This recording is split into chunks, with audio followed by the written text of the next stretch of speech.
तुमने कभी सोचा तुम्हारी लाइफ का मतलब क्या है? तुम जिंदा क्यों हो? और तुम्हें ये लाइफ क्यों मिली है? तुम्हें जीवन में करना क्या है आखिर? ये चीज़ें तुम सोचते होगे। और अगर मैं कहूँ कि इस चीज़ को ढूंढने में तुम्हारी हेल्प कर सकती है एक किताब, और वो किताब है ये इकिगाई। इस किताब को शायद तुमने इंटरनेट पे कहीं ना कहीं देखा होगा, लेकिन इस किताब में तुम्हें समझ आएगा कि इकिगाई का कंसेप्ट आखिर में होता क्या है। इकिगाई यानी तुम्हारी लाइफ का गोल, यानी कि तुम्हारी लाइफ का पर्पस। और वो चीज़ फाइंड करने में ये बुक तुम्हारी हेल्प करेगी। इस बुक में तुम लोगों को ये पेज दिख रहा होगा, ये अगर कैमरे में फोकस हुआ है कि नहीं ये मुझे नहीं पता, पर तुम लोगों को अगर दिख रहा होगा ये पेज जो है, अगर मैं इसका स्क्रीनशॉट लगा दूंगा वीडियो में, मेरे हिसाब से तो तुम्हें बुक पढ़नी चाहिए, क्योंकि ये स्क्रीनशॉट काफ़ी नहीं होगा। इस स्क्रीनशॉट को जब तुम लोग देखोगे, इस पेज को, तो तुम्हें आइडिया लगेगा कि आखिर में इकिगाई है क्या चीज़, और इस बुक के थ्रू तुम्हें क्या पता चलने वाला है। अपना इकिगाई ढूंढते कैसे हैं, ये चीज़ तुम्हें ये बुक बताएगी। यानी कि तुम्हारी लाइफ का पर्पस क्या है, वो चीज़ तुम्हें ये बुक बताएगी।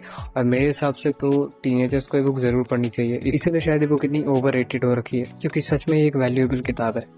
आप दूसरी बुक पे बढ़ते हैं। अगर अगर तुम किसी चीज़ के लिए कंसिस्टेंट नहीं रहते हो, या फिर तुम्हें कोई भी चीज़ स्टार्ट करने में बहुत ज़्यादा प्रॉब्लम होती है, या फिर तुमने नोटिस किया हो कि तुम्हारा मन किसी चीज़ में नहीं लगता है, या फिर तुम्हें किसी चीज़ के लिए मूड बनाने में काफ़ी ज़्यादा टाइम लग जाता है, यानी कि तुम किसी चीज़ को करने से पहले बहुत बार सोचते हो और बहुत ज़्यादा प्रोकास्टिनेट करते हो, तो मैं तुम्हें रिकमेंड करूँगा कि तुम एक बुक पढ़ो जिसका नाम है एटॉमिक हैबिट्स। ये किताब, ये, एंड आई एम श्योर ये बुक तुमने कहीं ना कहीं इंटरनेट पे देखी होगी। ये भी बहुत ज़्यादा ओवररेटेड या फिर कहूँ फेमस है। ये बुक एक्चुअली में लोगों को हेल्प करती है, और इसने मुझे भी हेल्प की है बहुत सारी चीज़ों में। मैंने काफ़ी सारे हैबिट ट्रैकर्स बनाए। इस बुक को पढ़ने के बाद मैंने काफ़ी सारी चीज़ें स्टार्ट की है, काफ़ी ज़्यादा हैबिट ट्रैकर्स बनाए, और मैं ट्रैक किया अपनी हैबिट्स को। और उसके थ्रू मुझे पता चला है कि इस बुक की जो छोटी छोटी हैबिट्स को चेंज करने वाले कंसेप्ट की बात है, वो कितना बड़ा चेंज ला सकती है। और ये बुक तुम्हें स्पेशली मैं रिकमेंड करूँगा अगर तुम किसी चीज़ के लिए कंसिस्टेंट नहीं हो, क्योंकि मैं भी किसी चीज़ में कंसिस्टेंट नहीं रहता था, और अब मैं हो रहा हूँ। धीरे धीरे मुझे वो इफेक्ट देखने को मिल रहे हैं जो इस बुक को पढ़ने के बाद होने चाहिए एक पर्सन पे। और बाकी चीज़ तो मैं देख रहा हूँ कि मेरे अंदर काफ़ी चेंजेस आए हैं इस बुक के थ्रू। ये बुक काफ़ी ज़्यादा हेल्प कर सकती है तुमको, अगर तुम ऐसे टीनेजर हो जिसका सच में कहीं मन नहीं लग रहा है, जो कंसिस्टेंट नहीं है, जिसको कुछ भी स्टार्ट करने में बहुत ज़्यादा प्रॉब्लम होती है। ऑल्सो ये तुम्हारी हैबिट्स को ख़त्म करने में और हैबिट्स बनाने में हेल्प कर सकती है। और दूसरी चीज़, इस बुक में जो मेरा फेवरेट कंसेप्ट है वो ये है कि ये बुक में सिर्फ हैबिट्स की बात नहीं की गई है, यहाँ पे हर एक चीज़ को देखा गया है। जैसे इस बुक में एक चैप्टर में बात होती है कि तुम्हारा एनवायरनमेंट कितना ज़्यादा मैटर करता है किसी भी चीज़ को स्टार्ट करने के लिए या किसी भी चीज़ को करने के लिए। इस बुक में काफ़ी अच्छे से उस चीज़ के एग्जाम्पल्स भी दिए गए हैं, और ऐसे बहुत सारे एग्जाम्पल्स इस बुक में भरे पड़े हैं। तुम जब पढ़ने जाओगे तब तुम्हें पता चलेगा कि इस बुक को मैं इतना ज़्यादा स्पेशल क्यों मानता हूँ। वैसे तो सारी बुक जो है इस लिस्ट में वो सारी स्पेशल्स हैं और काफ़ी ज़्यादा अच्छी भी हैं, पर ये किताब जो है ये शायद तुम्हारी सेल्फ इम्प्रूवमेंट जर्नी में तुमको काफ़ी हेल्प करेगी, क्योंकि एंड में हर चीज़ एक आदत पर टिकी होती है, और हैबिट्स को बनाने के लिए तुम्हें एटॉमिक हैबिट्स पढ़नी चाहिए। अब जो तीसरी किताब है वो मेरे हिसाब से कुछ लोगों को पसंद आए, कुछ लोगों को ना आए, लेकिन मेरा पर्सनल एक्सपीरियंस इस बुक के साथ बहुत अच्छा रहा है। इस बुक को मैंने इसलिए पढ़ा क्योंकि एक तो मैं एक आर्ट्स का स्टूडेंट हूँ, और दूसरी चीज़ मुझे ह्यूमन हिस्ट्री में काफ़ी ज़्यादा इंटरेस्ट है। और अगर तुम भी ऐसा इंटरेस्ट रखते हो, तुम्हें हर चीज़ जाननी है ह्यूमन हिस्ट्री की शुरुआत से लेकर के, स्टोन एज से लेकर के आज 2026 तक क्या क्या इवोल्यूशन ह्यूमंस के साथ हुए हैं, क्या क्या इस दुनिया में हुआ है, तो तुम्हें ये बुक पढ़नी चाहिए जिसका नाम है sapiens, a brief history of human kind.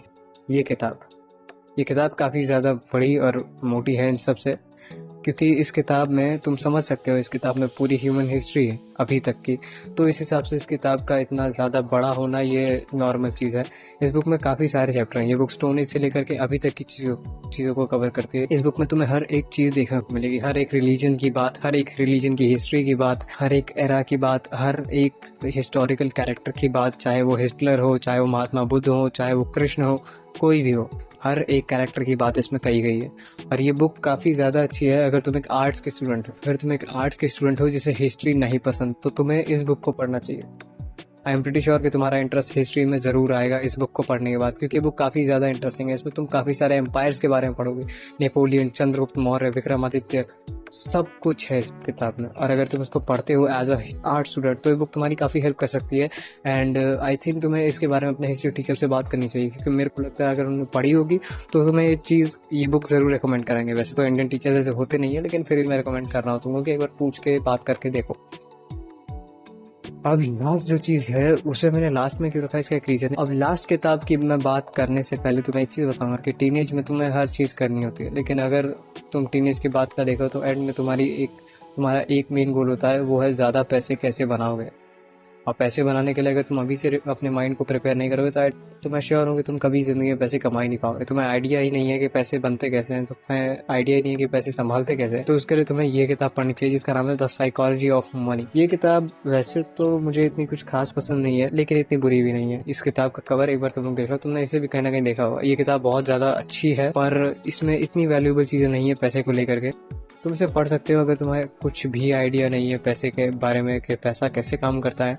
और दूसरी चीज, इसमें पैसे बनाने से ज्यादा तरीके बताए गए हैं पैसे को हैंडल करके उसकी एक्सपोनेंशियल ग्रोथ करने के लिए। तो अगर ये किताब तुम पढ़ते हो तो तुम्हें आइडिया लग जाएगा कि पैसा एक्चुअली में ग्रो कैसे करता है, पैसा बनाना होता है या ग्रो करना होता है, और पैसे को हैंडल कैसे करना होता है, ये सारी चीजें कैसे होती हैं, इसका आइडिया तुम्हें इस किताब से लग जाएगा। अब जब इन सभी बुक्स की लिस्ट कंप्लीट हो गई तो मैं तुम्हें एक चीज बताना चाहूंगा कि तुम्हें तुम्हारे टीनेज ईयर्स में बुक्स क्यों पढ़नी चाहिए। क्योंकि ये जो इतनी मोटी मोटी किताबें होती है ना, ये बहुत लोगों ने अपनी मेहनत से लिखी है, अपनी पूरी लाइफ के एक्सपीरियंस से इनको लिखा है। ये इतनी मोटी किताबें, तुम लोग देख सकते हो कितनी मोटी ये किताबें हैं। और इतनी मोटी किताबें, इतने सारे पन्ने, इतने सारे शब्द, ये एक एक शब्द एक बंदे का एक्सपीरियंस है जो उसने अपनी पूरी लाइफ में किया है। और वो चीजें तुम्हें इतने से पन्नों में मिल रही है तो मेरे हिसाब से तुम्हें पढ़ना चाहिए, तुम्हें इनकी वैल्यू करनी चाहिए, क्योंकि ये तुम्हारा अनफेयर एडवांटेज हो सकता है। इन किताबों को पढ़ के तुम ये जान पाओगे कि कितने लोगों ने अपनी लाइफ में क्या गलतियां की हैं और क्या एक्सपीरियंस किए हैं। ये लोग अपना एक्सपीरियंस यूं ही शेयर नहीं करते। तो मैं तुम्हें रेकमेंड करूंगा कि तुम किताबें पढ़ने की आदत डालो, और बात अगर आदत की है तो तुम स्टार्टिंग एटॉमिक हैबिट से करो।